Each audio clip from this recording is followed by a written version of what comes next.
Lors de la dernière lecture que nous avons fait dans ce texte de la Genèse, nous avions vu que Dieu, par l'intermédiaire de Joseph, avait travaillé le cœur des 10 frères qui étaient venus en Égypte.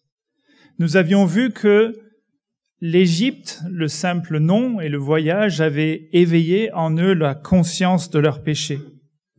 Nous avions vu que leur sincérité avait été éprouvée par les questionnements de Joseph. Et nous avions vu aussi qu'ils avaient entamé un chemin de repentance authentique. Mais le travail de Dieu dans la vie des frères est loin d'être terminé.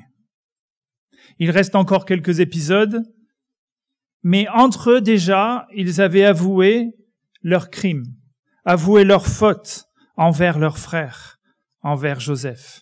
Au verset 21 du chapitre 42, « Oui, nous avons été coupables devant notre frère ou envers notre frère. » Ils avaient aussi pris conscience de leurs péchés devant Dieu. Et ils avaient reconnu que ces circonstances difficiles qu'ils vivaient étaient certainement dues au Seigneur. Verset 28, « Qu'est-ce que Dieu nous a fait ?» Première fois qu'on retrouve ces frères qui parlent de Dieu. Mais dans le récit de la Genèse, un peu comme une main ici, les récits et les histoires s'entremêlent.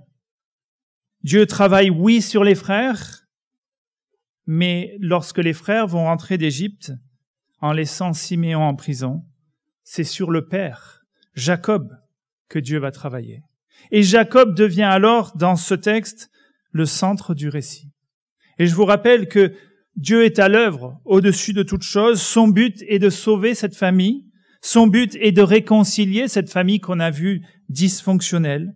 Il veut en faire les patriarches du peuple d'Israël, les responsables des tribus. Et pour cela, Dieu continue son travail. On a vu, et on va le voir encore, Ruben, Juda. On a vu longtemps le travail dans la vie de Joseph. Et aujourd'hui, c'est bien dans le cœur de Jacob que Dieu va travailler. Alors je vous propose de relire les quelques derniers versets qui concernent le premier voyage en Égypte. Nous allons commencer au verset 42 verset 24 du chapitre 42. Il s'éloigna pour pleurer. Il s'agit ici de Joseph. Il vient d'entendre le fait qu'ils avouaient leur péché envers lui. Il s'éloigne pour pleurer, puis il revient leur parler.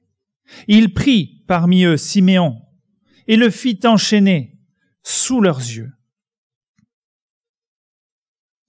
Joseph ordonna qu'on remplisse de blé leurs sacs, qu'on remette l'argent de chacun dans son sac et qu'on leur donne des provisions pour la route. Et c'est ce que l'on fit. Quant à eux, ils chargèrent le blé sur leurs ânes et ils partirent. L'un d'eux ouvrit son sac pour donner du fourrage à son âne, à l'endroit où ils passèrent la nuit, et il vit l'argent à l'entrée du sac. Il dit à ses frères, « On m'a rendu mon argent, et le voici dans mon sac. » Alors le cœur leur manqua, et ils se dirent l'un à l'autre en tremblant, « Qu'est-ce que Dieu nous a fait ?» Maintenant, nous arrivons auprès du Père, verset 29. Une fois vers leur père, Jacob, dans le pays de Canaan, ils lui racontèrent tout ce qui était arrivé. Ils dirent, « L'homme qui est le seigneur du pays nous a parlé durement, et il nous a pris pour des espions. Nous lui avons dit, « Nous sommes sincères, nous ne sommes pas des espions. Nous étions 12 frères, fils du même père, l'un n'est plus là, et le plus jeune est aujourd'hui avec notre père dans le pays de Canaan. L'homme qui est le seigneur du pays nous a dit alors, « Voici comment je saurai si vous êtes sincères. Laissez l'un de vos frères avec moi, prenez de quoi nourrir vos familles, et repartez. Puis amenez-moi votre jeune frère. Je saurai ainsi que vous n'êtes pas des espions, et que vous êtes sincères. Je vous rendrai votre frère, et vous pourrez librement parcourir le pays. » Lorsqu'ils vidèrent leurs sacs, ils constatèrent que le paquet d'argent de chacun était dans son sac. Ils le virent, eux et leur père, ils virent leur paquet d'argent et ils eurent peur. Leur père Jacob dit, « Vous me privez de mes enfants? Joseph n'est plus là, Siméon n'est plus là, et vous me prendriez Benjamin? C'est sur moi que tout cela retombe. » Ruben dit à son père, « Si je ne ramène pas Benjamin, si je ne te ramène pas Benjamin, tu pourras faire mourir mes deux fils. Confie-le-moi et je te le ramènerai. » Jacob dit, « Mon fils ne descendra pas avec vous, car son frère est mort et il ne reste que lui. S'il lui arrivait un malheur pendant le voyage que vous allez faire, vous feriez descendre avec douleur mes cheveux blancs dans le séjour des morts. » La famine s'appesantissait ou pesait lourdement sur le pays. Lorsqu'ils eurent fini de manger le blé qu'ils avaient rapporté d'Égypte, Jacob dit à ses fils, « Retournez nous acheter un peu de nourriture. » Juda lui répondit, « Cet homme nous a formellement déclaré, « Vous ne serez pas admis en ma présence, à moins que votre frère ne soit avec vous. Si donc tu veux bien laisser notre frère partir avec nous, nous descendrons t'acheter de la nourriture. En revanche, si tu ne veux pas le laisser partir, nous ne descendrons pas. En effet, cet homme nous a dit, « Vous ne serez pas admis en ma présence, à moins que votre frère ne soit avec vous. » Israël dit alors, « Pourquoi avez-vous mal agi envers moi, en révélant à cet homme que vous aviez encore un frère ?» Ils répondirent, « Cet homme nous a interrogés sur nous et sur notre origine en disant, « Votre père est-il encore en vie? Avez-vous un frère ?» Et nous avons répondu à ces questions-là. Pouvions-nous savoir qu'il dirait, « Faites venir votre frère ?» Juda dit à son père Israël, « Laisse le garçon partir avec moi, pour que nous puissions nous mettre en route, ainsi nous resterons en vie, et nous ne mourrons pas, ni nous, ni toi, ni nos enfants. Je me porte moi-même garant pour lui. C'est à moi que tu réclameras. Si je ne te le ramène pas, et ne te permets pas de le revoir, je serai pour toujours coupable envers toi. En effet, si nous n'avions pas tardé, nous serions déjà 2 fois de retour. » Leur père Israël leur dit, « Puisqu'il le faut, faites ceci. Prenez dans vos sacs des meilleurs produits du pays pour en apporter en cadeau à cet homme. Un peu de baume, un peu de miel, des aromates, de la myrrhe, des pistaches et des amandes. Prenez le double d'argent avec vous et rapportez l'argent qu'on avait mis à l'entrée de vos sacs. Peut-être était-ce une erreur. Quant à votre frère, prenez-le. Levez-vous et retournez vers cet homme. Que le Dieu Tout-Puissant éveille la compassion de cet homme envers vous, et qu'il laisse revenir votre autre frère et Benjamin avec vous. De mon côté, si je dois être privé d'enfants, que j'en sois privé. » Ces hommes prirent le cadeau, ils prirent aussi le double d'argent avec eux, ainsi que Benjamin. Puis ils se levèrent, descendirent en Égypte et se présentèrent devant Joseph.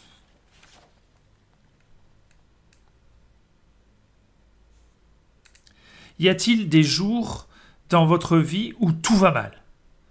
Où finalement tout ce qui pouvait arriver de pire semble arriver? On appelle ça parfois la loi de Murphy. C'est le principe même du pessimisme. Le pire est toujours certain. Si ce n'est pas quelque chose qui nous touche à nous, alors ça touche certainement une personne de notre entourage, des personnes qui sont rongées par ce type de pessimisme permanent. Ce matin, notre texte se focalise sur Jacob, et comme on dirait chez les Gaulois, le ciel lui est tombé sur la tête. Au verset 36, nous avons lu dans la version second 21, « C'est sur moi que tout cela retombe ». Dans d'autres versions, plus littérales, on peut lire « Toutes ces choses sont contre moi ». On retrouve ici, dans la vie de Jacob, une lutte contre Dieu. Alors j'aimerais qu'on observe ensemble quelques caractéristiques de cette attitude pessimiste, que l'on qualifiera aussi de charnelle. Et cette attitude, elle nous guette à tous. J'aimerais qu'on puisse regarder comment y répondre, comment Dieu permet à Jacob de se sortir de cet océan de détresse, cet océan de solitude. Premièrement, regardons le récit, le déroulé de cette histoire, de ce récit. Vous allez observer avec moi l'attitude de Jacob. Lorsque les fils reviennent, la première chose qui se passe, c'est que les fils font un rapport, un rapport de tout ce qui s'est passé lors de leur premier voyage. Il me faut remarquer ici que le rapport est quand même incomplet. Bien sûr, il y a pas mal de détails, mais il manque de nombreuses choses. Ils ne parlent en aucun cas de leur culpabilité reconnue par rapport à Joseph. Ils ne parlent même pas de l'emprisonnement de Siméon. Il doit rester là-bas. Il est emprisonné. Vous avez vu le texte que j'ai lu tout au début. Il prit parmi eux Siméon et le fit enchaîner sous leurs yeux. On avait ce Joseph qui était plein d'amour et de compassion parce qu'il pleurait face à ses frères et il s'était éloigné d'eux. Et la phrase après, c'est « il fit enchaîner Siméon devant eux ». Donc il continue à jouer ce rôle et tester ses frères en étant dur avec eux. Mais cette dureté n'est pas représentée au Père. Il n'a pas non plus parlé, ils n'ont pas parlé de la découverte de l'argent qu'ils avaient déjà fait dans un des sacs. Mais les voilà en train de vider leur sac et ils se rendent compte qu'il y a tout l'argent dans chacun des sacs. Et le texte nous dit, ils eurent peur. Les frères, ils pensent que c'est encore un piège du seigneur de ce pays. Vous avez vu comment le texte dit « cet homme », le seigneur du pays. Enfin, c'est un vocabulaire de respect, d'autorité dure. Et donc, du coup, ils ont peur. Peur que non seulement ils vont être traités d'espions, mais encore de voleurs lorsqu'ils reviennent. Mais le texte nous dit que Jacob eut peur aussi. Je pense ici que Jacob commence à avoir des doutes sur leurs fils, sur ses fils. Est-ce qu'ils me mentent? Est-ce qu'ils n'auraient pas vendu leur frère contre le grain? D'une certaine manière, c'est pas la première fois que les frères reviennent avec de l'argent, mais un frère en moins. Mais au lieu de voir la bénédiction que Dieu leur fait, que Joseph leur fait, pour eux, c'est une peur. Comme une malédiction. Ils soupçonnent immédiatement le mal. Ils prennent peur. On a vu que chez les frères, il y a cette partie de culpabilité qui les pousse. Et maintenant, dès qu'ils voient quelque chose de bien, ils sont... Qu'est-ce qui se passe là? Ils ont une culpabilité sur leur péché d'antan qui n'est pas résolue. Mais Jacob, lui, va dire une phrase qui est d'une exagération assez profonde. « Vous me privez de mes enfants, Joseph n'est plus. Siméon n'est plus. Et vous prendriez encore Benjamin ? C'est sur moi que tout cela retombe. Toutes ces choses sont contre moi. » Là, c'est au fond du trou. Le pessimisme qui anime Jacob, il exagère. Oui, Joseph n'est plus, il pense qu'il est mort. Mais Siméon n'est plus, mais il n'est pas mort quand même. Le texte « n'est plus » veut dire c'est plus là, quoi. Enfin, c'est pas juste il est plus là, il n'est plus. Et Benjamin, il n'est pas encore mort quand même. Mais pour autant, la peur l'anime. Il exagère les circonstances. Vous voulez pas me prendre Benjamin, c'est pour le tuer lui aussi? Et il fait porter la faute sur ses fils. Vous me privez de mes enfants. C'est votre faute. Ce qui est pour Joseph en partie vrai. C'est peut-être la partie vraie de ce texte d'ailleurs. Dans cette souffrance du père, Ruben prend la parole. Ruben, vous le savez, c'est le grand frère, c'est l'aîné, c'est logique qu'il prenne la parole. Mais là, sa proposition, elle est quand même extravagante, elle est folle, elle est impulsive. Ok, si tu perds ton fils, je te donnerai mes fils qui sont tes deux petits-fils, tu pourras les tuer aussi. Je perds mon fils et mes deux petits-fils en même temps. Non, il y a quelque chose d'illogique dans la proposition de Ruben. Ce sera d'ailleurs la dernière intervention de Ruben, on ne le voit plus après. Parce que son père lui dit non, je t'écoute plus, je te parle plus presque.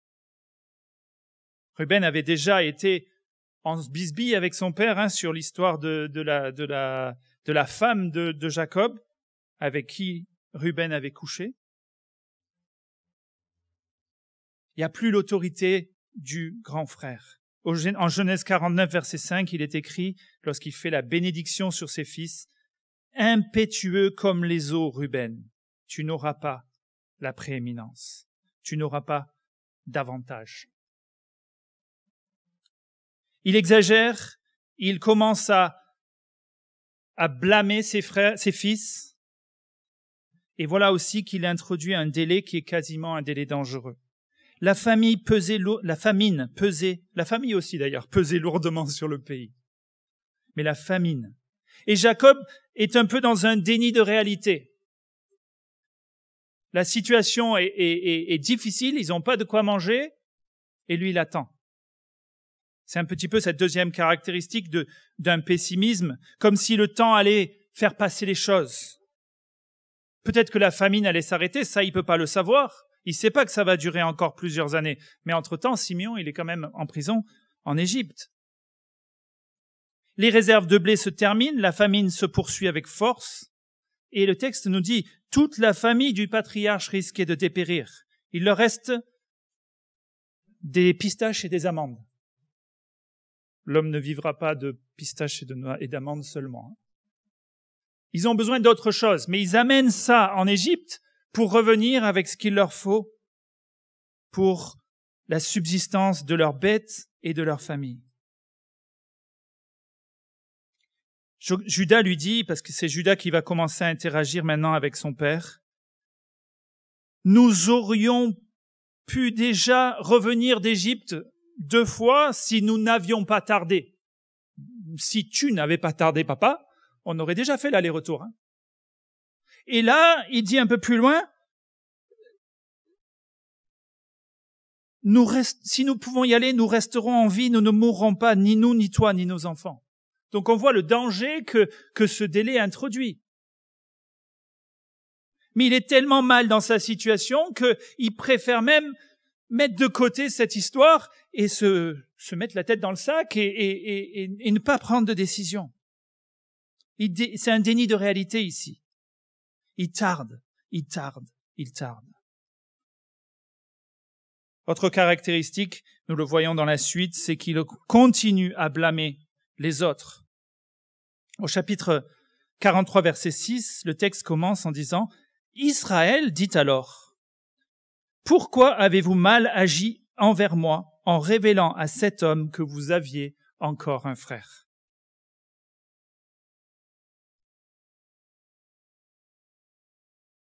Israël, le nom a changé. Jusqu'à présent, c'est Jacob. Là, d'un seul coup, c'est Israël. L'Israël, c'est le nom de la promesse. C'est le nom que Dieu lui a donné. C'est son nouveau nom. On pourrait dire le nom de la nouvelle créature. Jacob, c'est son ancien nom. Et l'auteur est en train de nous montrer la lutte qui est en cours entre cette ancienne nature et ce nouveau qu'il est. Mais pour autant, il est Israël, et qu'est-ce qu'il dit ? Vous avez mal agi envers moi en révélant à cet homme que vous aviez encore un frère. Il fait un reproche, et il leur dit, vous auriez pu mentir quand même. Vous n'aviez pas besoin de le dire, ça quand même. Et là, on a le Jacob rusé, truqueur, menteur envers son père, qui revient. Lorsqu'il est dans cette situation de douleur, l'ancienne nature, là, prend le pas, prend le dessus sur qui il est. Pourquoi n'avez-vous pas menti, tout simplement ? Judas reprend la parole, répond à son père, et il dit, on n'y pouvait rien. Il nous a posé des questions, on a répondu. C'était pour se défendre de l'accusation d'espionnage. On ne pouvait pas savoir qu'il allait demander ça, dit-il au verset 7. Mais il explique aussi que sans Benjamin, c'est inutile de se rendre en Égypte, comme l'avait dit Ruben, comme l'avait dit tout le monde. Mais il y a une phrase ici qui me touche particulièrement, si on se souvient du chapitre 37 au début. Si donc, verset 4, tu veux bien laisser notre frère partir avec nous. Vous vous souvenez comment il avait traité Joseph quand ils avaient renvoyé la tunique ? Est-ce bien la tunique de ton fils ? Laisse venir ton fils avec nous, celui que tu aimes plus que tu nous aimes nous, celui que tu idolâtres presque. Il aurait pu lui dire ça d'une certaine manière, mais ici c'est mon frère. On voit déjà une relation nouvelle qui se tisse ici.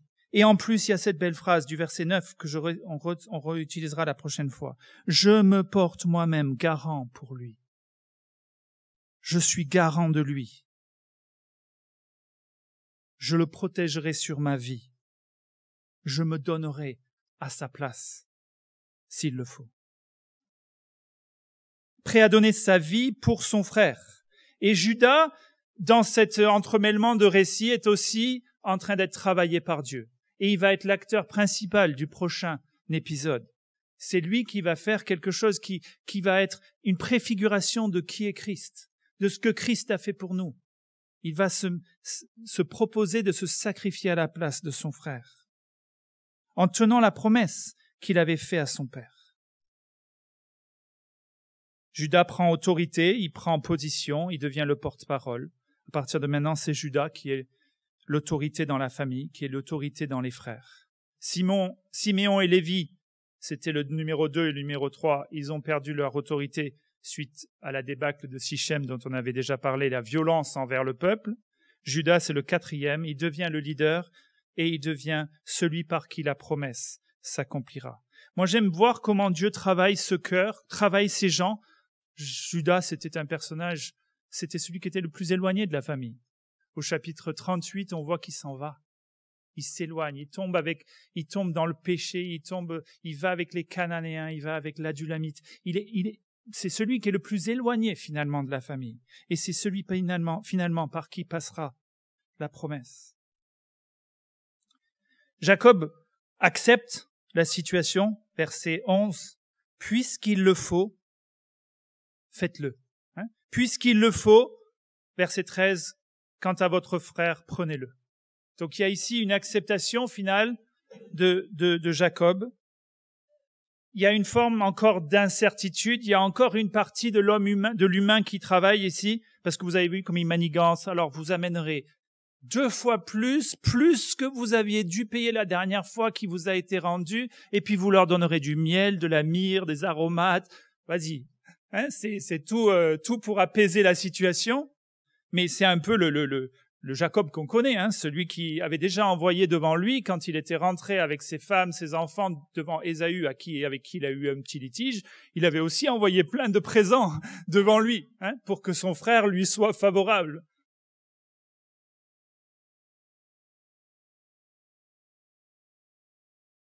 Il reste aussi une part d'incertitude dans ses propos.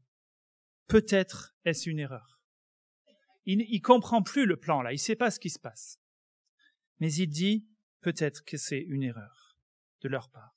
Il accepte la solution proposée par Judas, il se soumet, et là on va le voir arriver vers une résolution qui est formidable à partir du verset 14. Jusqu'ici, il a travaillé tout seul, dans son corps, dans ce qu'il est, dans Jacob. Et là, d'un seul coup, c'est Dieu El Shaddai à qui il va faire appel.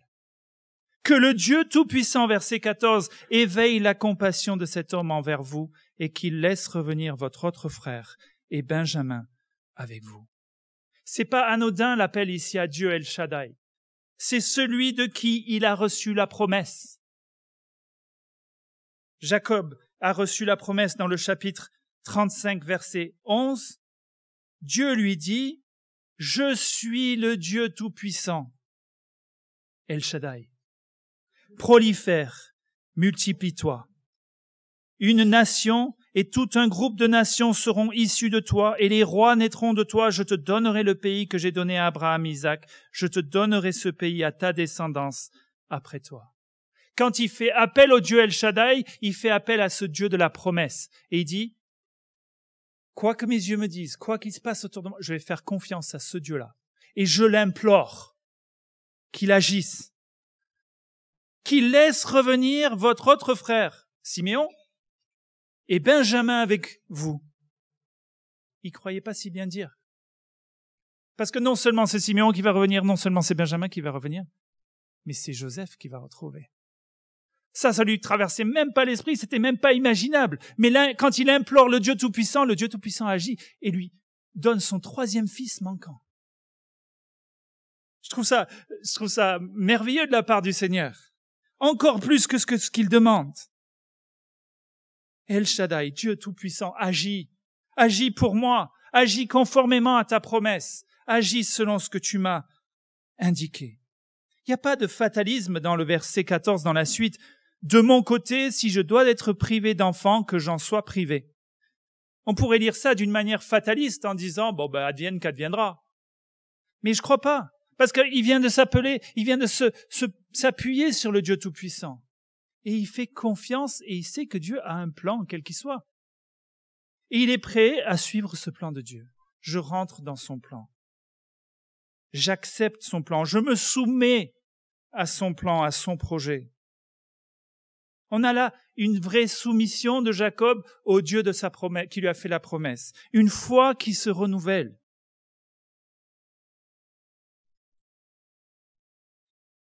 Il y avait une parole, et c'est pour ça que je dis que je pense que c'est pas du tout une parole de type fataliste. Esther avait dit la même chose. Vous vous souvenez de la reine Esther? Devant le roi, elle doit rentrer, se présenter à lui dans une situation complètement illégale pour défendre son peuple. Et elle fait ce même type de phrase. J'enfreindrai la loi. Et si je dois mourir, je mourrai. C'est cette confiance de dire à Dieu, je dois y aller, j'y vais, je te fais confiance pour la suite. Et le roi lève son sceptre, vous vous souvenez, et lui, que veux-tu me dire, Esther? Et elle peut lui parler, elle peut défendre son peuple. Elle n'était pas invitée, mais elle le fait. Et elle dit, c'est Dieu qui dirige toutes choses. Il y a un point intéressant avec Jacob et Israël. Vous savez, quand Abraham, lui aussi, a eu un changement de nom. De Abram, il s'appelle Abraham. Mais dès lors qu'il a changé de nom, on ne voit plus jamais apparaître Abram. L'ancien nom ne disparaît complètement. Tout le temps, il est Abraham. Mais Jacob, si vous regardez, c'est Jacob, Israël, Jacob, Israël, Jacob, Israël. Mais Dieu est en train de travailler, c'est son nom, c'est lutte contre Dieu, lutte avec Dieu. Dieu travaille son corps, Dieu travaille son cœur. Et le vieux Jacob, lui, continue à montrer le bout de son nez de temps en temps, même de prendre la première place.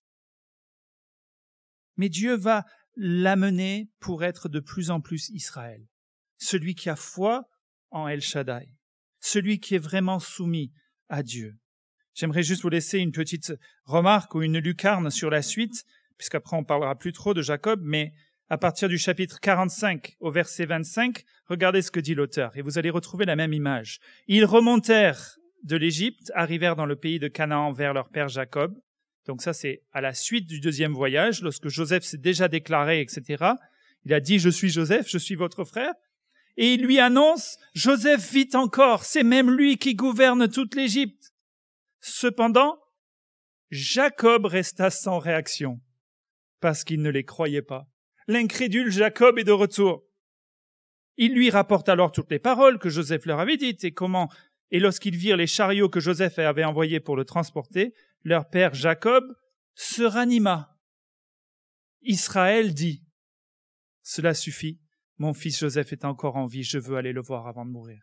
Vous voyez comme l'auteur utilise les noms, parce que Jacob c'est l'incrédule, il se ranime, le texte c'est revient à la vie. Il sort de sa maladie, il sort de son découragement, il sort de sa faiblesse et il devient Israël, celui qui croit dans la promesse qui lui a été donnée.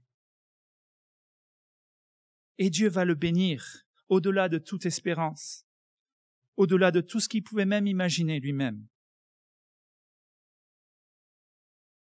Voilà le récit, 2 petites leçons que l'on peut se tirer pour nous. Il me semble qu'on est trop facilement rongé par le pessimisme face aux circonstances de la vie. Tout me tombe dessus. Et quand on est face à ça, nos réponses, trop souvent, elles sont humaines, elles sont naturelles. Négativité, exagération, nier la réalité des faits, inaction coupable, délai, mise en danger des autres, blâme. C'est ça les réactions naturelles face à des circonstances compliquées. Mais en plus de ça, on essaye que à notre niveau de régler le problème. On oublie complètement la verticalité. On règle ça à notre échelle humaine par nos propres moyens. On consulte même pas Dieu. On utilise la ruse, la tricherie, la tentative d'amadouer, les flatteries. On consulte pas Dieu. Et quand on tombe dans cette négativité, il me semble il faut qu'on fasse très attention parce que cette négativité, je dirais qu'il en va aussi de notre témoignage face au monde. C'est qui ton Dieu? Tu lui fais même pas confiance pour les petits trucs de la journée, là? Et après, tu me dis de chanter Dieu Tout-Puissant, et dès qu'il y a un petit truc, on est comme Jacob là-dedans. Et je le blâme pas, je suis comme lui. On peut même comprendre cet homme, il a quand même déjà perdu un fils, son deuxième, on peut comprendre, en même temps il dit si vous me prenez Benjamin, je n'ai plus personne. Bon, il a encore 10 frères quand même, 10 fils, mais il y a cette idolâtrie quelque part de son fils, il le met sur un piédestal, le seul qui lui reste de sa bien-aimée Rachel. Alors, par contre, il n'a pas tort quand il dit que les choses sont contre lui. Je ne vais pas vous dire que tout va bien, qu'on n'a aucune opposition. Ça, c'est pas vrai. Bibliquement, on a une opposition qui est ferme et permanente. Le monde s'oppose à nous. La chair s'oppose à nous. Le diable s'oppose à nous. Donc, il y a une lutte. Mais tout n'est pas contre toi. Tout n'est pas contre toi. Tout n'est pas contre nous. On n'est pas tout seul. El Shaddai nous a fait la promesse. El Shaddai est là.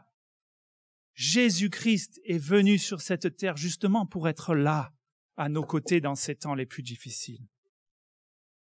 Élie, le prophète qui avait fait un miracle extraordinaire contre les prophètes de Baal, il se retrouve dans le désert et il dit « Seigneur, je suis tout seul. »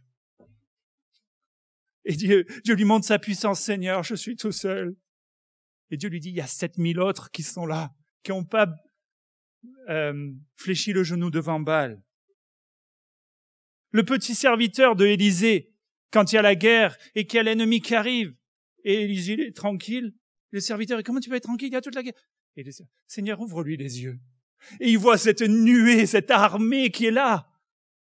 Et la victoire leur est donnée. On n'est pas seul. Autant Joseph n'était pas seul face à la tentation, autant nous ne sommes pas seuls non plus devant les difficultés de la vie. Encore plus maintenant que Christ est venu, qu'il s'est manifesté, qu'il a donné sa vie. Romains 8, j'ai l'impression que Paul pensait au texte de Genèse quand il dit Romains 8. Romains 8, 31. Que dirons-nous de plus? Si Dieu est pour nous, qui sera contre nous?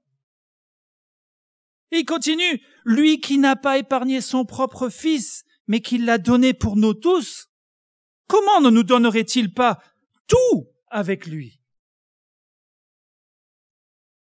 Il a donné ce qui était le plus précieux, il a donné son fils. Comment croyez-vous qu'il va pas vous donner ce qu'il faut pour passer la prochaine étape dans votre vie?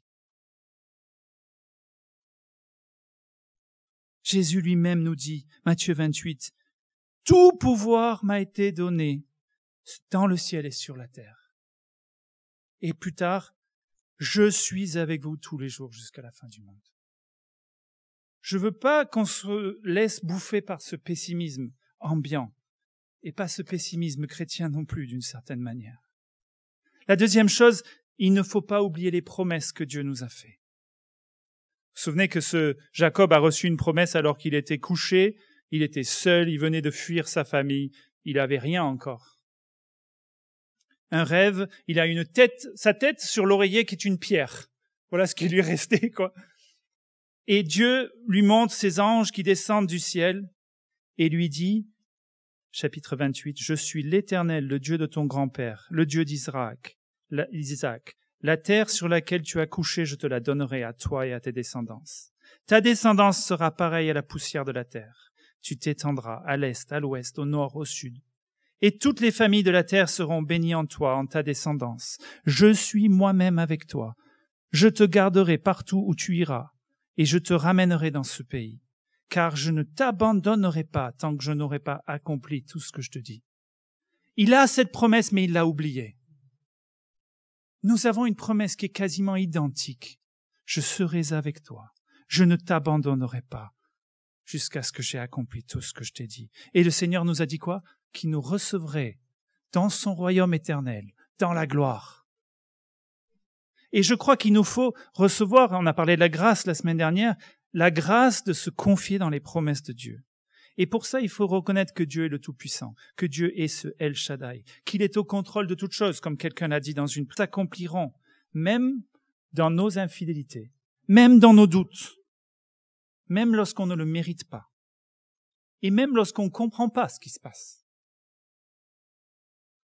Dieu et sa main est à l'œuvre toujours. C'est le titre de cette série. La main de Dieu est à l'œuvre, elle agit constamment pour nous, pour notre bien. Encore un verset dans Romains 8. Du reste, nous savons que tout ce qui contribue au bien de ceux qui aiment Dieu, nous savons que tout contribue au bien de ceux qui aiment Dieu, de ceux qui sont appelés conformément à son plan. Qui nous séparera de l'amour de Christ? Serait-ce la détresse, l'angoisse, la persécution, la faim, la famine, le dénuement, le danger ou l'épée? Au contraire, dans tout cela, nous sommes plus que vainqueurs grâce à celui qui nous a aimés.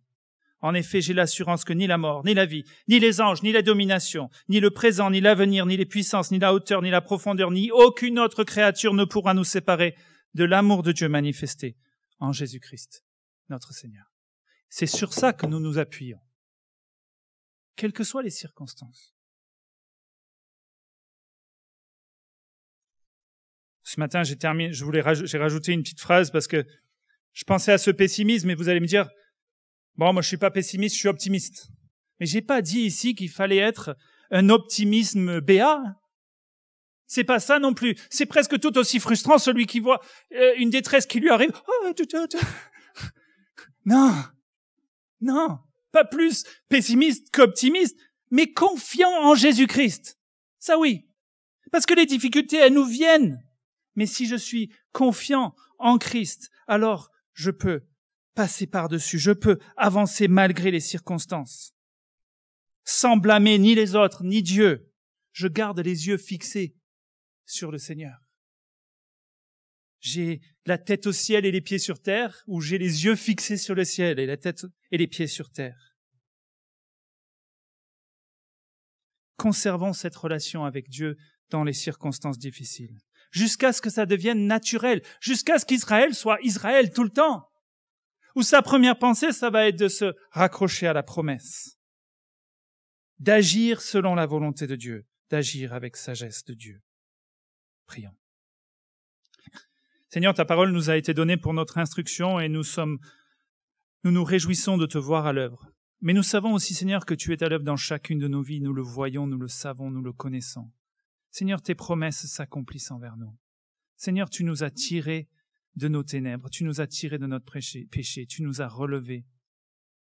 Seigneur, donne-nous de vivre cette vie de victoire avec toi, cette confiance en toi, quelles que soient les circonstances, sachant que tu es là, que tu es présent, que tu nous accompagnes sur tous les chemins que nous prenons, et que tu veux aussi accompagner et chercher ceux qui s'égarent, ceux qui sont loin de toi, ceux qui ont refusé ta promesse, ceux qui te renient. Mais Seigneur, nous voulons te demander de continuer à les appeler, à œuvrer dans leur cœur, à les toucher parce que tu peux transformer même le plus coupable, même le plus grand des pécheurs. Seigneur, nous prenons la Sainte Seine, nous prenons ce souvenir de ta mort et de ta victoire à la croix et de ta résurrection. Nous allons prendre ces symboles et nous voulons te dire merci parce que c'est bien là que nous recevons toute la victoire. Béni sois-tu. Amen.